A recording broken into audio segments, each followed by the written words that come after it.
So here we are then, last game week before another international break. Can't wait, buzzing. Let's fire straight into it as always. All kicks off, it's a Friday night. Feels like it's the first Friday night since the opening week of the season. They usually do a fair few Fridays, don't they? Don't know what the crack is with that, with TV deals and everything like that. We'll see, but it kicks off Friday night. This weekend we got Bournemouth and Fulham. Bournemouth at home. That'll be a bit of a tricky game, to be honest. Bournemouth, I think, though, should be really looking to get 3 points in that game. In particular, again, I've said that been a little disappointed with Bournemouth last couple of weeks. You know, the 0-0 with Newcastle, the draw.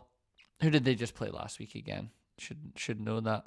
Who did they just play? Leeds, away at Leeds, right? Getting a draw there. Like, their games, I think Bournemouth should be winning if they're going to look to improve at where they're at, and I think they're a lot better than what they're doing at the moment. So it's at home at Fulham. It'll be the stadium will be buzzing. It, like I say, it's a Friday night. It's a good little kick off, 8 p.m. So we'll see what happens with that with Bournemouth and Fulham. They'll be decent. Fulham, they're hard to play against. Marco Silva's really good. He's difficult to break down. You know, all those things. So it will be very, very interesting to see how they get on. Moving in at Saturday, we've got Leeds and Spurs. Leeds 12:30 against Spurs. Tricky ones. Tottenham again, another team that have just not quite been great in the last few weeks. It started off really, really well with Thomas Frank. It was up here, it was high, the energy was good, the feel good factor was good, and it still is. But you know, it's a draw with Bodo Glimt in the week in the Champions League. It's draws again last week with Wolves at home. That's a game that you really, really need to be winning at Spurs. And yeah, it started off, they had the buzz, and now it's kind of dipped off a little bit. And look, Leeds have done really, really well so far. Them and Sunderland coming up, just getting points already and making it look like it's not going to be as easy as the three straight back down so far. So it's a tricky one for Spurs, and they need to go there to Ellen Road, which is of course not an easy place to go, even though they've just come up, and try and muster some 3 points. They need to start putting some wins together, Spurs, and that inconsistency again. And sometimes, you know, you look at someone like, let's just take Spurs for the example. You look at them, and I always think like, oh yeah, Thomas Frank, good manager, he's coming in, like he'll make them better, and I think he has, and I think he will. And then sometimes you do look around that kind of Spurs squad, and like, you know, look, I think Sarr's been really good this season. I really like him. You know, you've got like Van de Veen, you've got Solanke there, you've got now like Kudus there, and you know, I think I could go through most of the Spurs team, and I do like them all, but I do wonder if that's just their level of just all these types of guys are just extremely, extremely inconsistent, and they're extremely up and down. So sometimes as a manager, you know, you can take a look around and you can only do so much if that's the traits of players. It's kind of been the trait of Tottenham for the last little while, but I'm intrigued to see as time goes on how Thomas Frank kind of molds it and who Spurs look to kind of bring in and look to buy, because you know, we've seen what he did at Brentford. We know it's kind of powerful, it's kind of pacey, it's kind of quite hard to break down, but watch us on the counter-attack. So it will be interesting to see if he tries and does anything moving forwards that's going to be a little bit different. 3 o'clock, we move into, we've got Arsenal and West Ham and Manchester United Sunderland. I think that should be a straightforward 3 points for Arsenal. I don't think there should be a single problem with that at all whatsoever. I know it's like a derby game, but West Ham have been poor. It is Nuno though. It is Nuno that's in, so that could make it a little interesting. They'll be compact. They'll be hard to beat, and I'm not even going to hold out much hope there as a Liverpool fan. I do think Arsenal go ahead, and I do think they win that game, probably at least 2-0. They win last night again in Europe. I think it finished 2-0. Martinelli gets the goal. Saka gets a late winner. You can see he's rotated. He hasn't started the likes of Declan Rice. Like, he's got the squad to be able to do that. So again, it's on them to go and keep that handbrake off, as everyone keeps saying, and get the 3 points against West Ham. I really expect them to easily do that. United and Sunderland is it's a toss of a coin, and I can't believe we're saying that. It really does feel like even a draw, but specifically a defeat, you would expect United might change Amorim in this break coming up. It's a serial break for changes for clubs that maybe want to do that. I know this is when Liverpool got rid of Brendan Rodgers and bring in Jurgen Klopp. Like, it happens a lot. I know they've just kind of got West Ham, got rid of Graham Potter and brought in Nuno just before it, but it feels like the one, if you're going to make a change, this is the one that you do. And I have zero idea, because Manchester United are just all over the gaff. I really don't know. I predicted them to beat Brentford last week. I just felt like, because everything that he says, he's been saying, Amarim, I've said I like it, but I'm starting to listen to him now, and I'm starting to get a bit Ten Haggy. I'm starting to think, like, what are you on about? He does have an interview up with Owen Hargreaves and TNT, which I've not been able to watch yet, but like the thumbnail and the title is like, we will change the system, so I need to properly sit down and watch that at some point today just to see what that is, because it's probably just a bit of a clickbait headline to get you to watch it. But is he going to mix things up? And if he does, that could be massive for them. I was saying to my mates, Greg and Ali, in a voice note, this Man United team for me is tailored to kind of just be like that 4-3-3. Like you can have like Casemiro and Mainu, or Agarte and Mainu, or Agarte and Casemiro, however you want to go about it, sitting in just with a back four.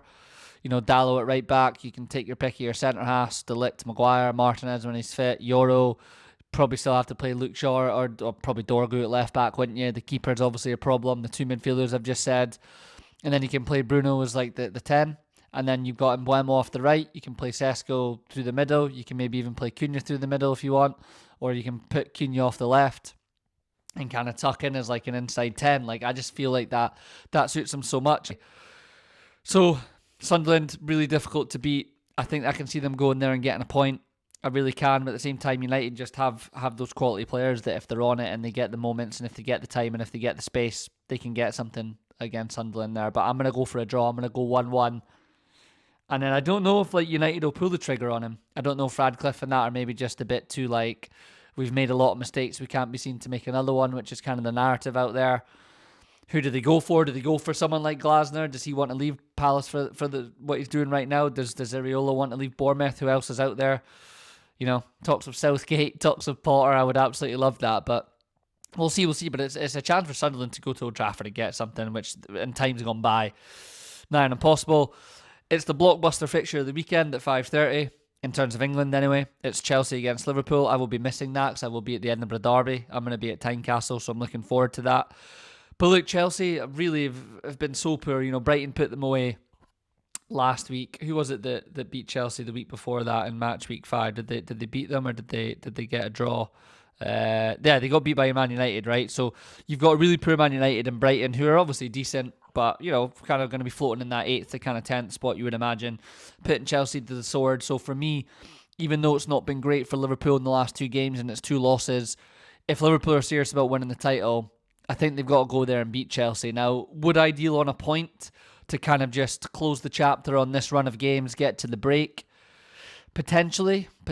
I don't think it would be a disaster. You can maybe come out of the break if Arsenal beat West Ham and you're maybe one or 2 points behind them. I don't think that's a terrible thing or a terrible place to be. We do forget, it's a marathon, not a sprint, and we can get caught up in this week-to-week basis, and when it all comes so thick and fast, But I do think I'd maybe deal on a point there. I want us to go and look to win. I always do, but depending on how the game state is going and where it's at, I don't think it would be a terrible thing.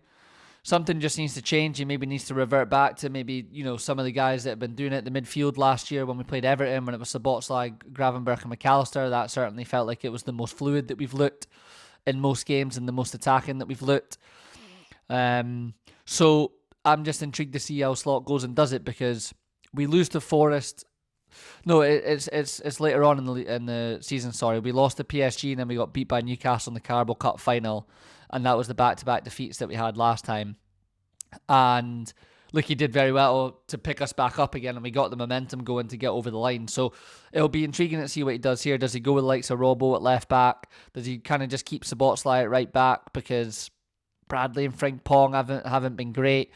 I think Isaac and Ekitike, Salah should be coming back in with a bit to prove after not playing in midweek, although it'll just be being rested, but he's not been fantastic, has he? But again, as I said in my video after the game on Tuesday night, a lot's not really been going through him. So, look, it's a tough one there for Liverpool. I think they do have to go and win. I'm going to go and I'm going to predict a Liverpool win. I do think they'll concede because it's not been great at the back, but I do think they can go and get a 2 or 3-1 there against Chelsea, who, got some injury problems, got a few suspension problems there. I do think Liverpool should be looking to win it. There's a lot of games on Sunday, probably due to European games that these teams have had. So we've got Villa and Burnley, we've got Everton and Palace, we've got Newcastle and Forest, and we've got Wolves and Brighton. And out of those, you would say Newcastle and Forest is probably the most intriguing one. Andrew really needs to get Forest up and running. It's not quite ticking for him yet. It's a big change for them, and I don't know if it will. It's so early to say. Like it's really really early to say, but I'm not too sure if it will. Newcastle beat Union SG 4-0 in the Champions League last night, so massive. Like, there's a lot of European games going on Thursday night, so there's some teams like Palace and stuff like that. How will they get on tonight? How will that impact them? How will they be able to adapt to it against the likes of Everton, especially playing away from home? And you've got Villa and Burnley, and that's a game that Villa should really really be looking to win, especially after getting off the mark last week. So it'll be intriguing. Wolves could do with the home win there, obviously against Brighton too. And then we move into the 4:30, which is Brentford against Manchester City. So intriguing, but I do expect City to go there. I'll be captaining Haaland. He gets 2 last night in the Champions League. I'll be captaining him for that game in my fantasy. No question. He's on. He always is, but he's just gonna get goal after goal after goal this season. Even if City are maybe not quite title challengers or whatever, but a win there again for City, and all of a sudden they're starting to put a little bit of a run together, and things are starting to look a little bit better, and the fixtures might be a bit favourable. Who do they play when they come back? Who have they got when they come back? Man City, where are they? So they're at home at Everton, so not an easy game against Moyes, but they are at home, so it's a chance to get a bit of a run going. I do expect City to go and win there. I'll post my predictions and stuff in a separate video and everything like that before the weekend starts. I'll be moving to Scotland. 3 o'clock Saturday, we've got Dundee United and Livy. We've got Kilmarnock and St Mirren, but the big one at 5:45, which is an incredible time for a derby game, is Hearts and Hibs, and I will be there, and I'm trying to think in my head. I'm going to try and get some content while I'm there, maybe speak to my brother and stuff like that, see if they fancy maybe doing a quick video after the game once we're in there, just to kind of diversify it, get that up for subscribers early, and then post it on YouTube and stuff later on.